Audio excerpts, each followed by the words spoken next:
Let's go over to Los Angeles, where things are going swimmingly. They have 2 games under their belt. Let's be honest. I'm reveling in being right.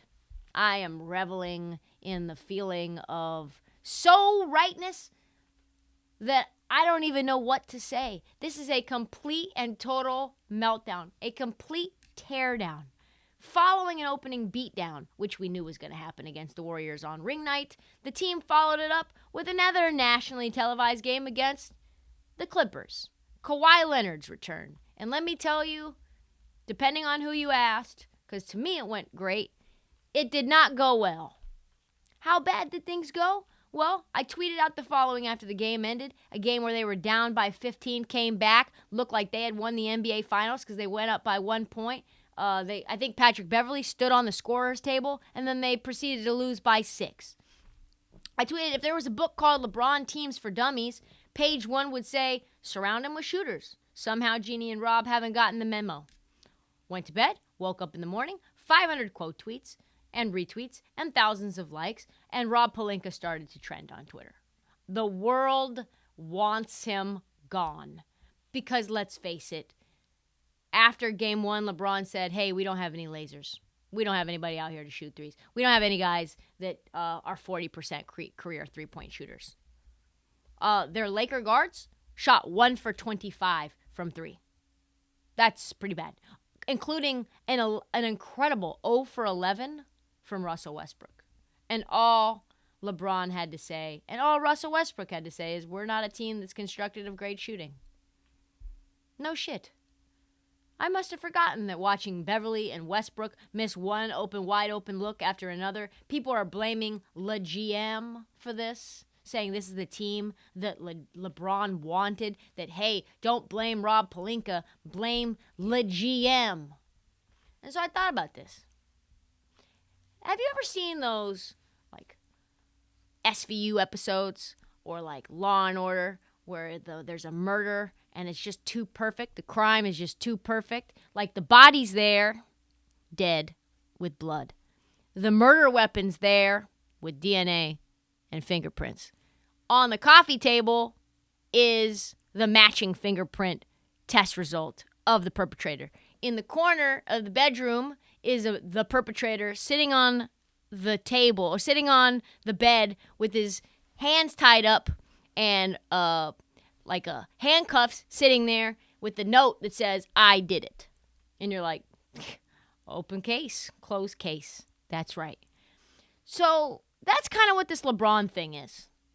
LeBron James having a team full of non-shooters, not just good shooters versus elite shooters, like very bad shooters, all of them, led me to believe, is this something that's too clean of a case? Is there a conspiracy brewing? Why would LeBron James, one of the most powerful athletes in the world, sign off on a team full of non-shooters that not just aren't great shooters, they love to chuck, and they look bad doing it? He's a smart guy, one of the better IQs in the league. So why would he do that? And then a conspiracy rolled over my body, like if the creator herself was speaking in my ear directly. Like the beam of energy people talk about when they get abducted by aliens, folks. I now know what's going on. First and foremost, we've talked about this before, LeBron James is a guy that we know loves attention.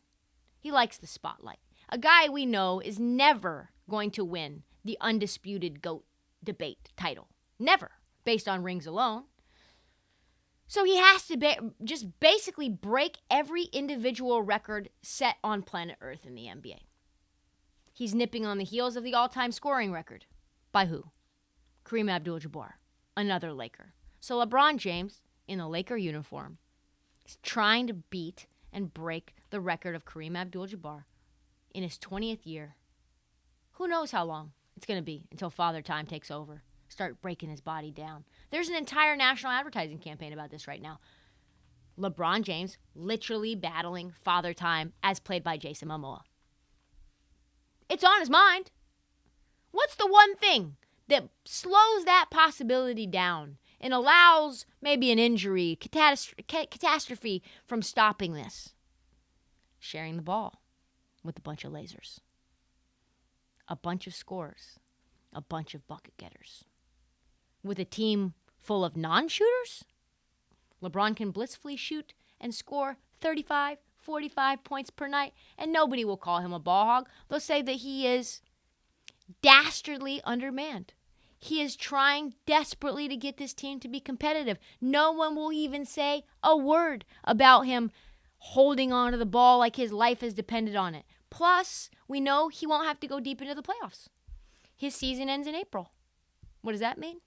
Well, we know playoff scoring doesn't matter for the title, but more so, like I said, his body. His body now gets April through October to rest, rejuvenate, and take whatever gin blood that Tom Brady is taking to regenerate himself for the rest of time. Good players increase the probability of playoff appearances, which only hurt his GOAT argument because he has a bunch of playoff appearances and no titles. Just take the playoff appearances out. Just take that out. He's going to put more tread on his tires. What are the point of the playoffs if LeBron James isn't going to win it all?